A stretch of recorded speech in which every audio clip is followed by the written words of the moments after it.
యేసు ప్రభు ఎంత గొప్ప దేవుడు అంటే, ఆయన సాత్వికుడు, దీన మనసు గలవాడు, జాలి కలిగినటువంటి వాడు, పాపులను రక్షించడానికి వచ్చినాడు, నశించిన దాన్ని రక్షించడానికి వచ్చినటువంటి వాడు.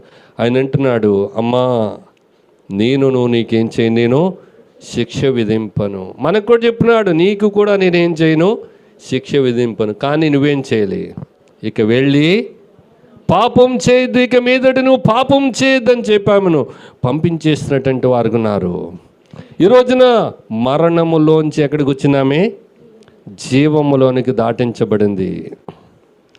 ఆమె ఆ రోజున చనిపోతే ఆమె పరిస్థితి ఏం కాను, ఆమె గతి ఏమి కాను, ఆమె యొక్క పరిస్థితులు ఏం కాను. కానీ దేవాది దేవుడు ఏమిచ్చినాడంటే మరు జీవితాన్ని ఇచ్చినాడు, క్రొత్త జీవితాన్ని ఇచ్చినాడండి. క్రిస్మస్ అంటే క్రొత్త జీవితం. యేసు ప్రభు నమ్ముకోవటం అంటే క్రొత్త జీవితం అండి.